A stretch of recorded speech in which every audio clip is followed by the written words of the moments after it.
Marcus Webb didn't expect to find them. A police officer bound and bleeding in the Montana snow, her canine partner dying beside her. For 2 years, he'd hidden in these mountains, running from his past, from his nightmares, from the man he used to be. He should have walked away, should have stayed invisible, safe, alone. But the officer whispered one word that changed everything: "Please." And the dog looked at him with eyes that begged for a miracle. Marcus had stopped believing in miracles the day his squad died in Afghanistan. But as gunshots echoed through the blizzard and armed killers closed in, he would learn that heroism isn't about surviving. It's about choosing who lives when you can't save everyone, including yourself. Marcus Webb's breath crystallized in the Montana air as he trudged through 2 feet of fresh powder, his hiking boots crunching against the frozen crust beneath. The blizzard had started an hour ago, transforming his routine supply run into a dangerous gamble. But after 12 years of combat tours in Afghanistan, a snowstorm felt almost mundane. Almost. The cabin he'd rented 6 months ago sat another 2 miles north through the Bitterroot wilderness, his sanctuary from the world that had sent him to war and then forgotten he existed. The VA calls had stopped, his family had stopped. Even his nightmares had started to feel routine. Out here, surrounded by endless white silence, Marcus could almost pretend the screams didn't live inside his head. He was checking his GPS when he heard it. A sound that didn't belong to wind or wildlife. A low, pained whine that raised every combat instinct he'd spent 2 years trying to suppress. Marcus followed the sound off the trail, pushing through snow-heavy pines until he saw them. A woman lay face down in the snow, her hands zip-tied behind her back, blood staining the white around her head. The navy blue jacket marked her as law enforcement. Beside her, a German shepherd, a K9 unit, lay on its side, blood soaking its dark fur, but its eyes were open, watching him with desperate intelligence. "Jesus," Marcus breathed, dropping to his knees beside them. His hands moved automatically, checking the woman's pulse. Weak but present. The dog whined again, trying to lift its head. That's when he saw the bullet wound in the dog's shoulder and the matching graze across the officer's temple. Someone had tried to execute them both and left them to freeze. Marcus's training kicked in, overriding the part of his brain that wanted to walk away from this nightmare. He pulled out his knife and cut the zip ties. The woman stirred, groaning. "Stay still," Marcus said, his voice rough from months of disuse. "I've got you." Her eyes fluttered open, brown, filled with pain and fear. "Rex," she whispered. "Save Rex." The dog whined in response, and Marcus felt his heart clench in a way he hadn't experienced since he'd carried his dying squadmate through hostile fire in Kandahar. Marcus worked fast, applying pressure to Rex's wound with his scarf while assessing the officer's injuries. The head wound was superficial, but she was severely hypothermic. The dog was worse. The bullet had gone deep, and he was losing blood fast. "My name's Marcus," he said, helping her sit up slowly. "I need to get you both out of this storm. Can you walk?" She nodded shakily, then looked at Rex with devastation in her eyes. "They shot him protecting me. He won't survive if we move him." "He won't survive if we don't," Marcus countered. "What's your name?" "Officer Sarah Chen, County Sheriff's Department." Her words came between chattering teeth. "Was transporting evidence, cartel money, from a drug bust." "My partner," her voice cracked. "Deputy Morrison turned on me. He and 2 cartel enforcers ambushed us 10 miles back, shot Rex, grazed me, tied me up to make it look like the cartels did it all." Marcus felt ice in his veins that had nothing to do with the temperature. "Where are they now?" "Looking for the evidence bag. I hid it before they jumped me." Sarah's face hardened with determination despite her trembling. "That money links Morrison to the cartel. It's proof. If they find it first..."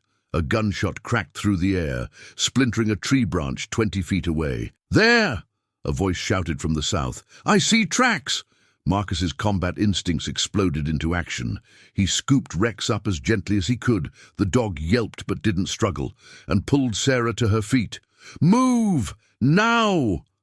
They ran through the storm, Sarah stumbling but keeping pace, Marcus carrying 60 pounds of wounded K9 like he'd once carried wounded brothers.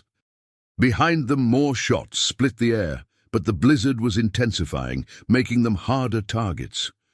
"My cabin's a mile north," Marcus gasped. "Can you make it?" "Do I have a choice?" Sarah fired back, and despite everything, Marcus almost smiled. They pushed through burning muscles and frozen lungs, the storm both their enemy and savior. Rex hung limply in Marcus's arms, his breathing shallow. When the cabin finally appeared through the white curtain, Marcus had never been more grateful for anything in his life. Inside, he laid Rex on his bed while Sarah collapsed by the fireplace. Marcus grabbed his trauma kit, a relic from his combat days he'd never been able to throw away, and went to work on the dog. "Your hands," Sarah said, watching him work with practiced efficiency. "You've done this before." Medic training, army, 3 tours. Marcus didn't look up as he worked to stabilize the wound and start an IV line. "This dog saved your life." "Rex has saved my life 4 times in 2 years, Sarah whispered. "I can't lose him. Not like this." Marcus met her eyes and saw the same desperate need he'd felt, watching his squad mates bleed out in desert sand. "Then we won't let that happen." But even as he said it, he heard the sound of snowmobiles approaching through the storm. "Kill the lights," Marcus ordered, his voice transforming into the combat veteran he'd tried to bury. Sarah moved immediately, understanding the urgency. Through the window, Marcus counted 3 headlights cutting through the blizzard. 3 snowmobiles. At least 3 armed men, possibly more. "The evidence bag," Marcus said. "Where did you hide it?" Sarah's face went white. "1/4 mile south of where you found me. Hollow tree with a broken top." "They'll find it eventually," Marcus calculated. "This storm won't last forever." "Then we need to survive until morning," Sarah said, checking her duty weapon. "I've got 9 rounds. You?" Marcus opened a cabinet, revealing his own collection, a hunting rifle, a Glock 19, and enough ammunition to make a stand. "Afghanistan taught me to be prepared." "Thank God for small favors," Sarah muttered. The snowmobile stopped 50 yards out. Marcus saw 3 figures dismount, weapons visible even through the heavy snow. One of them had to be Morrison, a cop who knew tactics, who'd know how to approach a fortified position. "They'll try to surround us," Marcus said, falling into the analytical mindset that had kept him alive in Kandahar. "Windows on 3 sides, 1 door. We can't cover everything." Sarah moved to Rex's side, stroking his head. The dog's eyes were closed now, his breathing labored even with Marcus's field treatment. "He needs a vet, real medical care. We need to get him out of here." "We need to survive the next hour first," Marcus said, then softer. "He's a fighter, like you." A voice called out from the darkness. "Officer Chen, don't make this harder than it needs to be. Give us the evidence, and we'll let you walk away." "That's Morrison," Sarah spat with venom. "Lying bastard. He'll kill us the second he gets what he wants." Marcus knew she was right. He'd seen enough betrayal in war zones to recognize the pattern. "Then we make our stand here." The first shot shattered the south window. Marcus returned fire, forcing the shooter back into cover. Sarah took the east window, her training evident in her controlled breathing and steady aim, despite her hypothermia. For 20 minutes, they held them off, trading shots in the storm. But Marcus could see the tactical problem clearly. They were pinned down, outnumbered, and Morrison's team was maneuvering to surround them. Then Rex made a sound, a weak, pained whimper that cut through the gunfire like a knife. Sarah abandoned her position, rushing to the dog's side. "No, no, no, Rex, stay with me." Marcus saw Morrison sprint toward the exposed window. Time seemed to slow, crystallizing into a single clear moment of choice. He could stay in cover, let Sarah and Rex die, possibly survive himself, or he could do what he'd failed to do for his squad in Afghanistan, sacrifice everything to save the people who mattered. Marcus chose. Marcus threw himself in front of the window just as Morrison fired. The bullet meant for Sarah caught him in the chest, spinning him backward. He felt the impact, the bloom of pain, but his mind stayed clear with combat-honed focus. "Marcus!" Sarah's scream seemed distant. He fired back even as he fell, catching Morrison in the shoulder. The corrupt deputy went down, and his two cartel partners immediately retreated, dragging him toward the snowmobiles. Sarah was at Marcus's side instantly, applying pressure to the wound. Her hands were shaking, but her training held. "Stay with me, damn it! You don't get to play hero and die in my arms." Marcus coughed, tasting copper. Better than dying alone in the snow. He could feel the cold spreading from his chest, knew the wound was bad. The evidence, quarter-mile south, hollow tree. "Screw the evidence," Sarah choked. "You need a hospital." "No time." Marcus grabbed her hand with surprising strength. "Morrison's wounded. His partners will come back. You need to get Rex to town. Get help. Get that evidence. Put them away." "I can't carry you both," Sarah said, tears streaming down her face. "I know." Marcus smiled, thinking of his squad, of the men he'd lost, of the years he'd spent drowning in guilt and isolation. "Rex needs a vet. You need to finish this. I need," he coughed again, "to do one thing right." "You've done everything right," Sarah insisted fiercely. "You saved us. You're a hero." "Then let me finish the job." Marcus pressed his Glock into her hand. "Take my snowmobile, keys on the hook, get Rex out. I'll hold them off if they come back." "Marcus, go!" The command came out with the force of a combat order. "That dog dies if you stay. I don't get to save anyone if you both die here." Sarah looked between Marcus and Rex, the impossible choice tearing her apart. But she was a cop, trained to make hard decisions. She kissed Marcus's forehead, a gesture so tender it almost broke his resolve. "Your family needs to know you died a hero," she whispered. "No family left," Marcus said. "But you tell Rex he's a good boy." Sarah moved fast then, wrapping Rex in blankets, carrying him out to Marcus's snowmobile. Through the window, Marcus watched her start the engine, look back one last time, then disappear into the storm. He was alone again, like he'd been for 2 years. But this time, the solitude felt different, earned, purposeful. Morrison's partners didn't come back that night. The storm intensified, burying the cabin in white. Marcus's vision dimmed, but his last thoughts weren't of war or failure or nightmares. They were of a police officer and her K9 partner, alive because he'd finally chosen right. Sarah Chen stood at the cemetery 3 weeks later, her uniform pressed, Rex sitting attentively at her side, wearing his K9 vest. The German shepherd's shoulder was healing well. The vet said it was a miracle he'd survived at all. Marcus Webb's grave was simple, marked by an American flag and a headstone that read, "Army Medic Hero, saved lives until his last breath." The county had turned out for the funeral, dozens of officers, veterans from the local VFW post, even the mayor.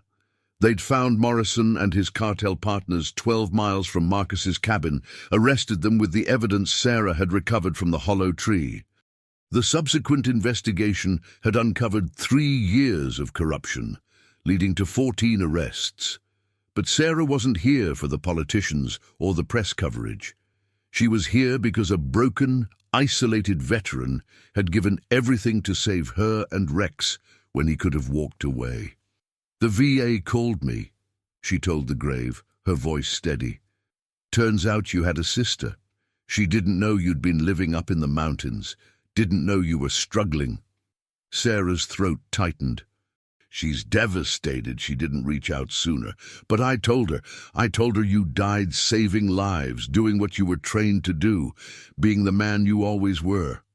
Rex whined softly as if he understood. "The department's creating a medal," Sarah continued, "the Marcus Webb Medal of Valor, for extraordinary heroism in the face of overwhelming danger." She smiled through tears. "You'd probably hate the attention." She knelt down, placing her hand on the cold stone. "You told me you hadn't done anything right, but you saved my life. You saved Rex. You saved 14 other officers from Morrison's corruption. You stopped a cartel pipeline." Her voice broke. "You saved a woman who had a 6-year-old daughter at home who would have grown up without her mother." Sarah pulled out a photograph. Her daughter Emma hugging Rex, both of them smiling. She placed it at the base of the headstone. "She asks about you every day. Wants to know about the brave man who saved Mommy and Rex." Sarah wiped her eyes.